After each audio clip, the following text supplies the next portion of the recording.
On a winter evening when London glittered beneath a veil of frost and carriage lamps burned like scattered stars along the avenues, the grand ballroom of Ashcroft House blazed with enough candlelight to rival the heavens. Crystal chandeliers trembled with golden fire above polished floors, musicians guided their bows across strings with practiced elegance, and the city's most influential families gathered beneath painted ceilings to witness what promised to be the social event of the season. Yet despite the music, despite the perfume of roses and beeswax drifting through the air, a current of unease threaded through the crowd. The source of that unease had not yet entered the room. Guests spoke in lowered voices. Ladies hid their observations behind painted fans. Gentlemen adjusted their cuffs and exchanged cautious glances. They discussed politics, estates, marriages, and investments, but every conversation eventually curved toward a single name: Lady Seraphina Ashcroft. The Duke's only daughter possessed a beauty that artists struggled to capture and a reputation that few dared challenge. Her golden hair, her striking features, and her commanding presence had made her the subject of countless portraits. Yet admiration alone had never shaped her legend. Fear had done far more. From childhood, every wish had been granted before she finished speaking it. Servants hurried to fulfill her smallest requests. Tutors softened criticism. Relatives excused every temper. Suitors competed for her attention while carefully avoiding disagreement. The world had taught her that desire and entitlement were nearly the same thing. No one had ever told her no. A hush spread through the ballroom. At the top of the sweeping staircase, Lady Seraphina appeared. She descended slowly, clothed in a gown of deep crimson velvet embroidered with gold thread that shimmered whenever candlelight touched it. Rubies rested at her throat like drops of captured fire. Her posture was flawless, her expression composed, and her confidence seemed as natural as breathing itself. Conversation stopped. People bowed. People curtsied. People moved aside. She acknowledged them with brief nods that felt less like gratitude than acceptance of what she considered proper. The room seemed to reorganize itself around her presence. From across the ballroom, the Duke watched with unmistakable pride. Seraphina noticed the attention surrounding her and felt no discomfort. Why should she? Adoration had followed her for as long as she could remember. The admiration of society was not a gift in her mind. It was simply the order of things. The orchestra began a new waltz. Within moments, hopeful gentlemen approached to request dances. She declined several without apology. One young viscount received barely a glance before being dismissed. Another earned a polite refusal that nevertheless carried enough coldness to send him retreating immediately. The rejections amused her. Power often did. Then her gaze settled upon a man standing near one of the tall windows. Unlike everyone else, he was not watching her. The discovery irritated her at once. He stood slightly apart from the crowd, his dark coat impeccably tailored though lacking the extravagant embellishments favored by wealthier noblemen. His features were strong rather than fashionable, and his expression carried an unusual calm. While others competed for notice, he appeared entirely content without it. "Who is he?" Seraphina asked a nearby companion. The young woman followed her gaze. Lord Nathaniel Blackwood. The name was familiar. Nathaniel Blackwood belonged to an old family whose fortunes had diminished over time. Though respected, he occupied a far less influential position than the Ashcrofts. Society regarded him favorably. More importantly, society regarded him as sensible. Seraphina studied him. He remained focused on a conversation with an elderly gentleman, seemingly unaware that the most sought-after woman in the room had taken interest in him. For reasons she could not entirely explain, annoyance sharpened into determination. She crossed the ballroom. Guests subtly stepped aside, eager to observe whatever might happen next. Nathaniel noticed her approach only when she stopped before him. He bowed with perfect courtesy. "Lady Seraphina." "Lord Blackwood." His voice was steady. His posture revealed neither nervousness nor fascination. Already that made him different. The silence stretched. Nearby conversations faltered as listeners pretended not to listen. At last Seraphina offered a faint smile. "I believe the orchestra has selected a charming waltz." "It has indeed." "Then you may accompany me." The words sounded less like an invitation than a decision already made. Several guests lowered their eyes. Everyone understood what would happen. Nathaniel would accept. Every man accepted. For a brief moment, Nathaniel simply looked at her. Not with awe. Not with fear. Not even with defiance. He looked at her as though genuinely considering the request. Then he spoke. "I must decline." The world seemed to stop. The orchestra continued playing, yet the music suddenly felt distant. A lady near the refreshment table nearly dropped her glass. A gentleman coughed into startled silence. On a winter evening when London glittered beneath a veil of frost and carriage lamps burned like scattered stars along the avenues, the grand ballroom of Ashcroft House blazed with enough candlelight to rival the heavens. Crystal chandeliers trembled with golden fire above polished floors, musicians guided their bows across strings with practiced elegance, and the city's most influential families gathered beneath painted ceilings to witness what promised to be the social event of the season. Yet despite the music, despite the perfume of roses and beeswax drifting through the air, a current of unease threaded through the crowd. The source of that unease had not yet entered the room. Guests spoke in lowered voices. Ladies hid their observations behind painted fans. Gentlemen adjusted their cuffs and exchanged cautious glances. They discussed politics, estates, marriages, and investments, but every conversation eventually curved toward a single name: Lady Seraphina Ashcroft. The Duke's only daughter possessed a beauty that artists struggled to capture and a reputation that few dared challenge. Her golden hair, her striking features, and her commanding presence had made her the subject of countless portraits. Yet admiration alone had never shaped her legend. Fear had done far more.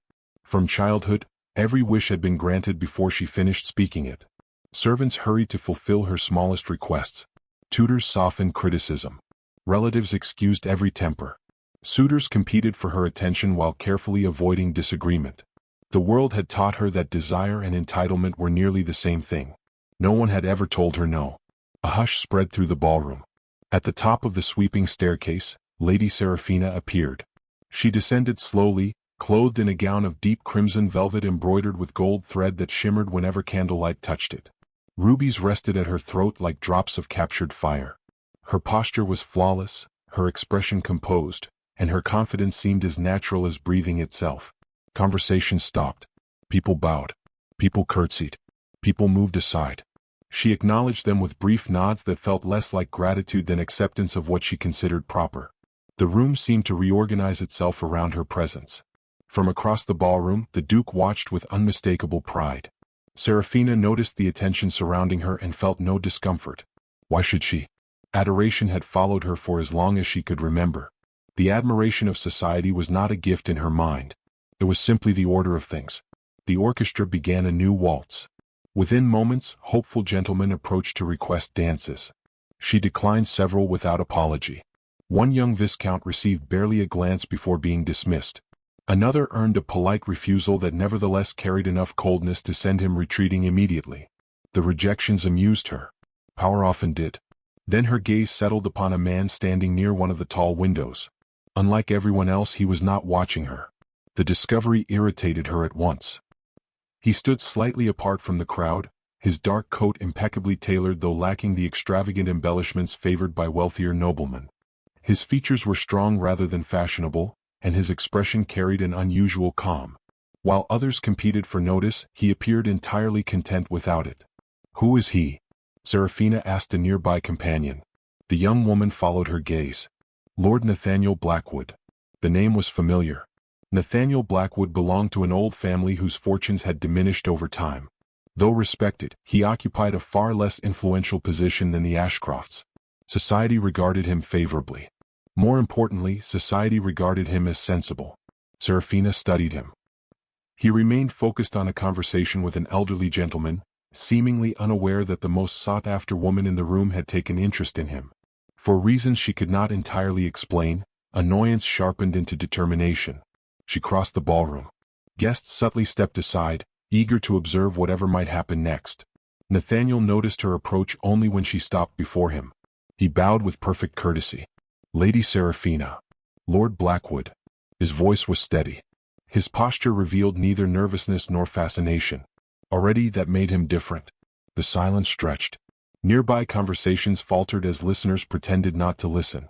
At last Seraphina offered a faint smile. "I believe the orchestra has selected a charming waltz." "It has indeed." "Then you may accompany me." The words sounded less like an invitation than a decision already made. Several guests lowered their eyes.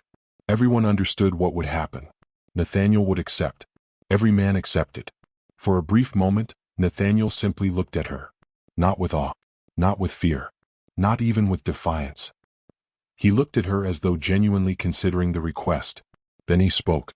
"I must decline." The world seemed to stop.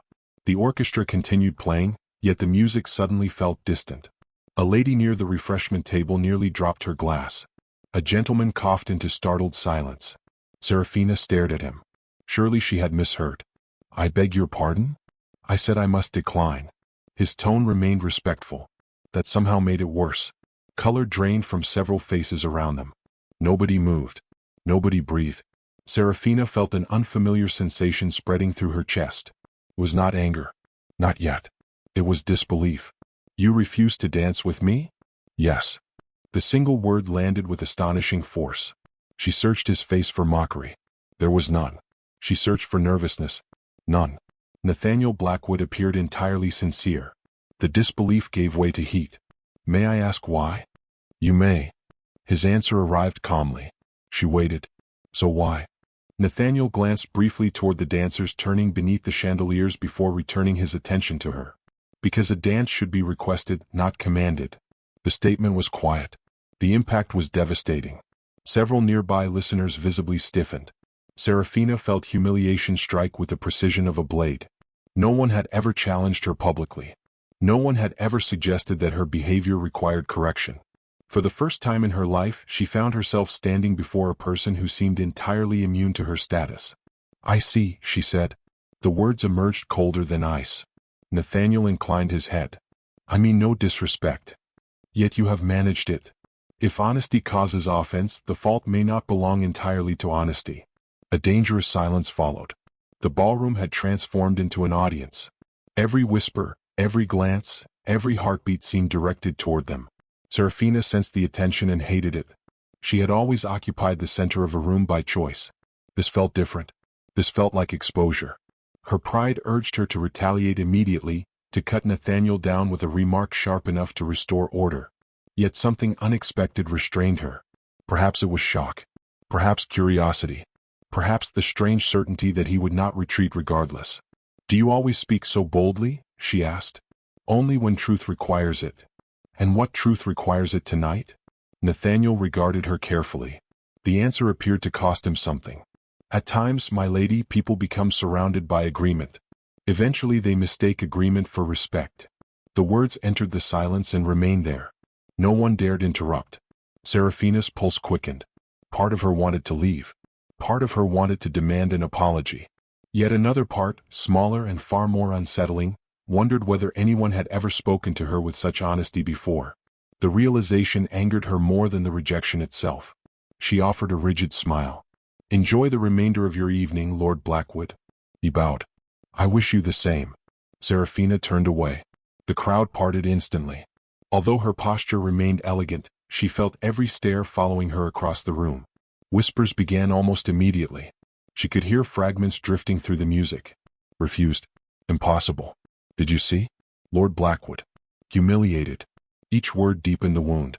By the time she reached the far side of the ballroom, humiliation had transformed into fury. For years, society had treated her as untouchable.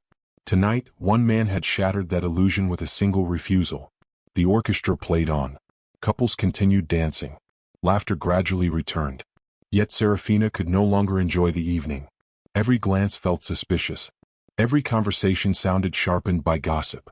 The ballroom that had once celebrated her now seemed crowded with witnesses. Across the room, Nathaniel resumed speaking with the elderly gentleman as though nothing extraordinary had occurred. That disturbed her most. He had not rejected her to gain attention. He had not done it for amusement. He had done it because he meant every word. The certainty lingered long after reason urged her to dismiss it. The feeling lingered like an unwelcome shadow. When she finally looked toward him again, he happened to lift his eyes. Their gazes met across the sea of dancers. Seraphina expected triumph. She expected satisfaction. Instead, she found something far more unsettling. If you like my content, don't forget to subscribe, give this video a thumbs up, and share your thoughts in the comments. Disappointment. Not in himself. In her. And as the candles flickered beneath the towering chandeliers, the Duke's daughter felt the first true crack appear in the magnificent fortress of pride she had spent her entire life calling her heart. The days that followed the winter ball should have restored the familiar order of Lady Seraphina Ashcroft's world. They did not. Instead, they unsettled it. Every morning brought fresh callers, invitations, and compliments, yet each one felt strangely hollow. The memory of Lord Nathaniel Blackwood's refusal lingered with stubborn clarity, replaying itself whenever silence found her. She remembered the stillness in the ballroom, the shock in every face, and most of all the calm certainty in his voice. No anger had accompanied his rejection. No cruelty. He had simply denied her. For the first time in her life, someone had treated her title as irrelevant. The humiliation should have inspired hatred. Instead, it inspired obsession. She found herself searching for him whenever she attended gatherings. If his name surfaced in conversation, her attention sharpened instantly. When newspapers mentioned his estate, she read every line. The more she attempted to dismiss him, the more impossible it became. One gray afternoon, while rain tapped softly against the windows of Ashcroft House, Seraphina sat beside a fire and listened as two ladies discussed recent charitable work occurring in the countryside. "The Blackwood estate has survived another difficult season," one remarked. "Thanks entirely to Lord Blackwood," replied the other. "Most men would have sold the land years ago." Seraphina lowered her teacup. "What do you mean?" The ladies exchanged surprised glances. "Surely you know." "I know very little about Lord Blackwood." The statement was technically true. One woman leaned closer. "He funds schools, repairs cottages, pays physicians for families who cannot afford treatment. Last winter he dismissed none of his workers despite terrible harvests." Seraphina frowned. Such behavior seemed unusual. Most noblemen protected their fortunes first. "Why?" The woman blinked. "Because they depend upon him." That evening, curiosity overcame pride. Seraphina instructed a trusted servant to discreetly gather information regarding Nathaniel Blackwood. She expected scandal, hidden debts, perhaps evidence of hypocrisy. Instead, the reports that arrived over the following days painted a remarkably consistent portrait. Widows received assistance from his household. Orphans found shelter through his efforts. Laborers spoke of him with gratitude rather than obligation. Shopkeepers praised his fairness. Even those who disagreed with him appeared to respect him. The discoveries irritated her. Virtuous men were difficult to dislike. Yet they also fascinated her. For years, people had praised her beauty, her status, and her accomplishments. Rarely had anyone praised her character. She began noticing the distinction with increasing discomfort. One morning she stood before a mirror while a maid arranged her hair. "Tell me," Seraphina asked suddenly, "what do people say about me when I am not present?" The maid froze. Fear flashed across her face. "That is not a question requiring fear," Seraphina said. The young woman hesitated. "They admire you, my lady." "That is not what I asked." Another silence followed. At last the maid lowered her eyes. "They respect you." "Respect." The answer sounded suspiciously incomplete. Seraphina dismissed the conversation, yet the unease remained. Several days later she arrived at a different conclusion. If Nathaniel Blackwood considered himself morally superior, she would prove otherwise. She would demonstrate generosity on a scale impossible to ignore. The opportunity appeared sooner than expected. Among her family possessions rested an exquisite antique watch once gifted to an Ashcroft ancestor by royalty. Crafted from gold and adorned with delicate enamel work, it represented immense value. Few objects in England carried greater prestige. Seraphina selected it without hesitation. The watch would be delivered anonymously. Nathaniel would recognize the significance of the gift. Perhaps then he would understand the privilege of her attention. The package departed the following morning. For the first time in weeks, anticipation stirred within her. 3 days later, London erupted. The watch had been returned. Not privately, publicly. By afternoon the story had spread through drawing rooms, clubs, and fashionable salons across the city. By evening it had become the sole topic of conversation among the aristocracy. Seraphina stared at the object resting upon a polished table before her. Untouched. Unaccepted. Beside it lay a folded note. Her hands tightened as she opened it. The handwriting was elegant and unmistakably masculine. A gift purchased to display power is not generosity. It is merely another form of command. She read the sentence twice, then a third time. Each reading deepened the sting. The rejection felt somehow worse than the ballroom incident. There he had refused to dance. Here he had refused her attempt to define herself. Anger swept through her. She wanted to despise him. Yet beneath the anger lurked something more troubling. The possibility that he was right. Days passed beneath a storm of gossip. Society delighted in the spectacle. Some admired Nathaniel's courage. Others condemned his audacity. Everyone discussed it. Meanwhile, Seraphina wrestled with emotions she barely recognized. One afternoon, seeking escape from endless whispers, she ordered her carriage toward the countryside. Rain fell steadily from low clouds, turning roads into rivers of mud. The landscape blurred beyond the carriage windows. Then sudden commotion interrupted the journey. Voices shouted. Horses shifted nervously. Seraphina looked outside. Near a roadside stable, a young boy had fallen beneath a heavy cart. Workers rushed forward, struggling to lift the weight. Before they succeeded, another figure arrived. Nathaniel Blackwood. Without hesitation he dropped into the mud beside the injured child. Rain soaked his coat. Dirt stained his gloves. He ignored both. His entire focus remained upon the frightened boy trapped beneath the wheel. Together the men freed him. Nathaniel removed his own cloak and wrapped it around the trembling child. No reporters watched. No aristocrats observed. No audience existed. Yet he acted with the same determination he might have displayed before a king. Seraphina remained motionless inside her carriage. Something shifted quietly within her.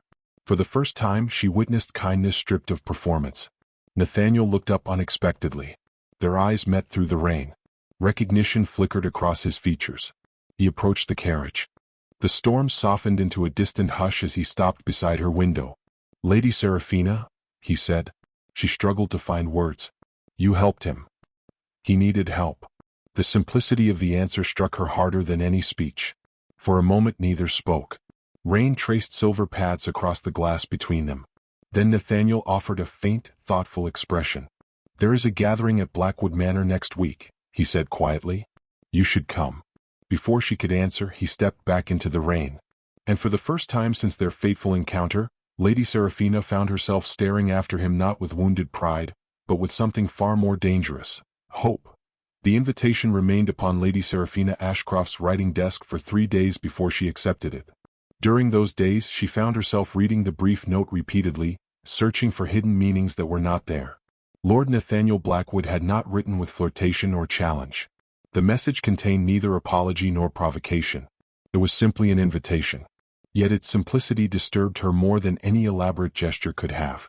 On the morning of her departure, winter fog stretched across the countryside like pale silk pulled over the earth.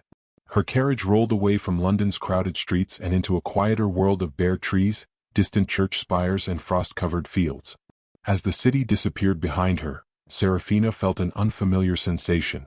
It was not excitement. It was uncertainty.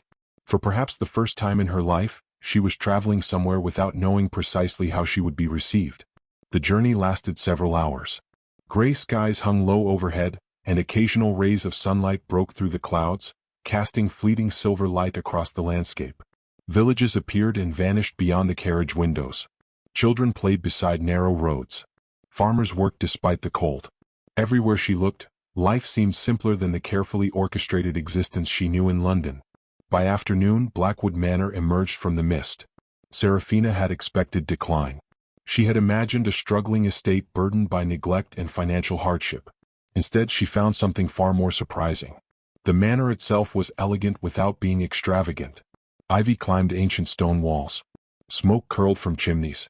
Gardens slept beneath winter frost, awaiting spring. The estate lacked the overwhelming grandeur of Ashcroft House, yet it possessed a warmth that made her own home seem strangely cold by comparison. As her carriage approached, villagers recognized it. Several paused their work. They glanced toward the arriving guest with curiosity rather than fear. What caught Seraphina's attention, however, was the way they spoke of Nathaniel. Not one voice carried resentment. Not one expression revealed obligation. The affection seemed genuine. A young girl carrying a basket noticed Nathaniel crossing the courtyard and immediately ran toward him. He greeted her with a smile and listened attentively as she spoke. Moments later, an elderly man stopped him for conversation. Nathaniel treated him with the same respect. Seraphina watched through the carriage window. The scene unsettled her. People obeyed her. These people loved him. The distinction felt increasingly important. Nathaniel welcomed her personally when she stepped from the carriage. Lady Seraphina. Lord Blackwood. The memory of their previous encounters lingered between them. Yet something had changed. Neither seemed interested in reopening old wounds. "Thank you for accepting my invitation. I nearly declined." A faint smile touched his lips. "I suspected as much." The expression disappeared quickly, though not before she noticed it. Together they entered the manor. The gathering proved far different from the lavish entertainments of London society.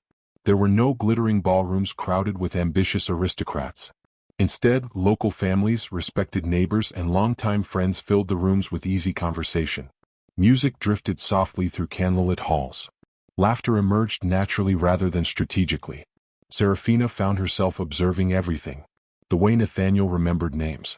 The way servants appeared relaxed in his presence. The way guests approached him without hesitation. No one seemed afraid of disappointing him. No one appeared desperate for approval. The realization followed her throughout the evening. After dinner, Nathaniel led her through a long gallery lined with portraits of his ancestors. "You are unusually quiet," he remarked. "I am thinking." "That sounds dangerous." The unexpected humor caught her off guard. "I was not aware you possessed wit. Nor was I aware you possessed curiosity." She should have felt insulted. Instead she laughed. The sound surprised both of them. For a brief moment they simply stood there, studying one another beneath the glow of candlelight. Something invisible shifted. The distance between them remained, yet it no longer felt impossible. Later they walked through the estate gardens. Moonlight silvered the frozen pathways. Bare branches stretched overhead like delicate lace against the night sky. The cold air sharpened every sensation. Conversation came easier than either expected. They spoke of books. They spoke of travel. They spoke of childhood memories. Gradually, the careful masks each had worn began to slip. "You dislike me less than you once did," Seraphina observed. Nathaniel considered the statement. Yes. She appreciated the honesty. "Why?" "Because I am beginning to understand you." The answer lingered in the night air. "And what have you discovered?" He stopped walking. For several moments he said nothing. When he finally spoke, his voice carried unusual gravity. "You have spent your life surrounded by people who feared displeasing you." The words struck close to truths she had recently begun confronting. "That is hardly my fault." "No." His gaze remained steady. "But it has cost you something." She looked away. The moonlight illuminated frost sparkling across the garden paths. "What has it cost me?" Nathaniel exhaled slowly. "The chance to know who genuinely cares for you." The statement landed with uncomfortable precision. For years she had mistaken admiration for affection. Now she was no longer certain. Silence stretched between them. At last Nathaniel spoke again. "There is something else you should know." His tone changed. The warmth vanished. Seraphina sensed deeper memories stirring beneath the surface. "My mother worked for a noble household when I was young." She turned toward him. Nathaniel rarely discussed his family.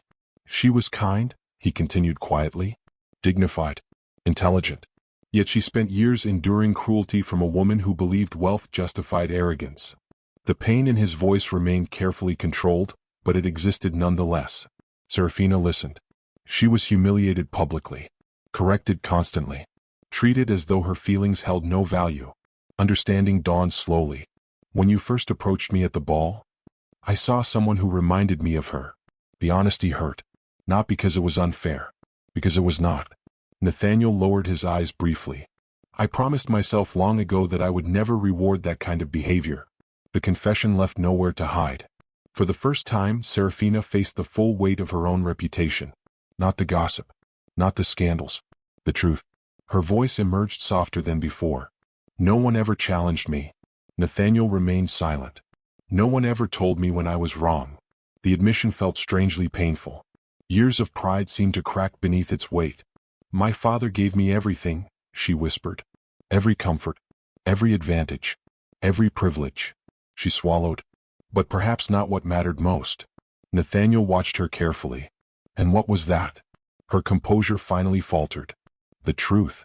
The single word trembled. Emotion rose unexpectedly. For years she had hidden behind confidence. Now, beneath moonlight and winter stars, the loneliness she had carried for so long finally surfaced. Tears filled her eyes. She looked away ashamed. Yet Nathaniel did not mock her. He did not pity her. He simply stood beside her. "The world feared you, Lady Seraphina," he said quietly. "Yet I believe you have been far more lonely than feared." The kindness within the statement shattered something she had spent years protecting. A tear slipped down her cheek. Then another. For the first time since childhood she cried. And standing beside her in the frozen garden, Nathaniel reached out as though to comfort her before stopping himself at the last moment. The unfinished gesture lingered between them, carrying more meaning than any touch could have. Neither noticed the distant figure watching from an upper window of the manor, nor the letter arriving that same night from London. A letter containing a rumor capable of destroying everything that had just begun to bloom. The letter arrived in London before Lady Seraphina Ashcroft did. By the time her carriage rolled through the gates of Ashcroft House, whispers had already begun spreading through drawing rooms, gentlemen's clubs, and fashionable salons. Rumors traveled faster than truth in aristocratic society, and this rumor possessed precisely the kind of poison that guaranteed survival. Lord Nathaniel Blackwood, they claimed, had devised a brilliant scheme. Unable to restore his family fortune through business or inheritance, he had instead targeted the richest unmarried woman in England, the Duke's daughter. The story evolved with every retelling. Some insisted Nathaniel had carefully orchestrated their encounters from the beginning. Others claimed he had rejected Seraphina publicly only to increase her fascination. By the end of the week, entire conversations revolved around the alleged manipulation. People who had once praised Nathaniel's integrity suddenly questioned his motives. People who barely knew him spoke confidently about his ambition. People who envied Seraphina delighted in her humiliation. And worst of all, the rumor reached her father. The Duke of Ashcroft summoned his daughter the morning after her return. His study was a room built for authority. Dark oak panels lined the walls. Heavy curtains muted the winter light. Portraits of powerful ancestors observed every conversation from gilded frames. Seraphina entered knowing exactly why she had been called. Her father stood beside the fireplace. His expression was colder than she had seen in years. "You visited Blackwood Manor." Was not a question. "Yes." "You failed to mention your intention beforehand." "I did not believe I required permission." The Duke's jaw tightened. "Ordinarily, perhaps not. Under present circumstances, however, you most certainly do." He crossed the room and placed a folded newspaper upon his desk. Nathaniel's name appeared prominently within the article. Seraphina felt anger rising immediately. "At least allow me to guess," she said. "He is now a fortune hunter." "Can you blame society for reaching such conclusions?" "Yes." The answer came without hesitation. Her father looked surprised. For years she had rarely challenged him directly. Now she held his gaze. "You do not know him." "I know enough." "No," she replied quietly. "You know rumors." The Duke studied her carefully. A troubling realization seemed to dawn behind his eyes. This was not merely curiosity. This was attachment. "Seraphina." His voice softened slightly. "You are being manipulated. You are mistaken. I have spent decades observing men. Wealth attracts many things, but sincerity is seldom among them. He is sincere." The conviction in her own voice startled her. The Duke heard it too. Silence settled heavily between them. At last he spoke. "You will have no further contact with Lord Blackwood." The command landed like a door slamming shut. "No." The word escaped before caution could restrain it. Her father stared. Never in her life had she openly defied him. The room seemed to shrink around them. "You forget yourself." "I finally remember myself." The response surprised them both. For several moments neither moved. Then the Duke's expression hardened completely. "If Blackwood continues pursuing this matter, I shall ensure he regrets it." Fear flashed through her. Not for herself. For Nathaniel. "You would destroy him?" "I would protect my daughter." The distinction felt meaningless. She left the study shaken. For the first time, the conflict was no longer between pride and humility. It had become a battle between loyalty and love. Days passed. Letters remained unwritten. Visits became impossible. The Duke's influence extended farther than most people understood, and suddenly every avenue leading toward Nathaniel seemed blocked. Meanwhile, gossip intensified. Society demanded a villain, and Nathaniel proved a convenient candidate. Yet while accusations multiplied, Nathaniel himself remained silent. He offered no public defense. No speeches. No statements. No attempts to clear his name. His refusal baffled everyone, including Seraphina. Then winter deepened. A brutal storm swept across the countryside, bringing freezing winds and heavy snow. Reports arrived describing failing harvests, struggling workers, and villages facing severe hardship. One evening, while attending a tedious dinner party, Seraphina overheard a conversation that changed everything. "Blackwood has sold another parcel of family property. What remains of his inheritance at this point? Very little. Surely he is preserving cash." "No." The gentleman shook his head. "He is paying wages." Seraphina turned sharply. The men continued speaking. Apparently, Nathaniel had begun selling valuable possessions from his ancestral estate to ensure that workers remained employed throughout the winter. Silver, artwork, rare books, even treasured family heirlooms. Everything expendable. Nothing sacred. He was sacrificing pieces of his own history to protect people who depended upon him. The revelation spread quickly. Unlike rumors, facts possessed a quiet strength. Soon more stories emerged. Evidence surfaced showing Nathaniel had previously declined several wealthy marriage opportunities. Business records demonstrated years of charitable spending. Letters from respected figures confirmed his character. Gradually, the narrative began shifting. People who had doubted him started reconsidering. People who had condemned him became strangely silent. The truth moved slower than scandal. But it moved. And when it arrived, it carried weight. One snowy afternoon, Seraphina sat alone beside a window overlooking the frozen gardens of Ashcroft House. The world outside appeared trapped beneath ice. Yet inside her, clarity finally emerged. For weeks she had struggled to define what Nathaniel truly meant to her. Admiration was insufficient. Curiosity was insufficient. Even gratitude felt incomplete. Now she understood. She loved him. Not because he had resisted her. Not because he had challenged her. Not because society disapproved. She loved him because he had seen the worst parts of her and refused to flatter them. She loved him because he had treated her honestly when everyone else preferred comfort. She loved him because he had shown her a version of herself worth becoming. The realization brought both joy and terror. For love changed everything. Love demanded action. That evening she returned to her father's study. The Duke looked up from his desk. Something in her expression immediately commanded his attention. "You intend to argue again?" "No." She stepped forward. "This time I intend to tell the truth." The fire crackled softly. Outside, snow struck the windows. For a long moment she struggled to find the proper words. Then they arrived. "You gave me every advantage a father could provide." The Duke listened carefully. "You gave me comfort, education, protection, influence." Her voice trembled slightly. "But there is one thing you never gave me." His eyes narrowed. "What is that?" "The courage to hear the truth." Silence followed. Profound. Painful. Unavoidable. The Duke stared at his daughter as though seeing someone unfamiliar standing before him. Not the spoiled young woman society feared. Not the child he had endlessly indulged. A woman. One capable of choosing her own path. For the first time, uncertainty entered his expression. Yet uncertainty was not permission. Nor was it acceptance. Seraphina understood that immediately. Which was why she did not wait for either.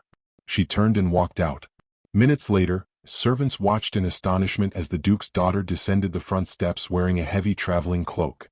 Snow swirled violently through the darkness. Wind tugged at her hair and skirts.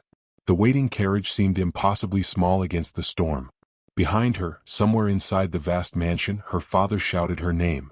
She did not stop. Her heart pounded. Her future stood uncertain. But for once, uncertainty no longer frightened her. The carriage surged forward into the blizzard, wheels cutting through fresh snow as London disappeared behind her. Miles away, beyond frozen fields and dark forests, Nathaniel Blackwood remained unaware that the woman he had transformed was racing toward him through the storm. And as the night deepened, another rider emerged from the gates of Ashcroft House, following her trail through the snow, carrying a decision that would determine whether their love survived or ended forever.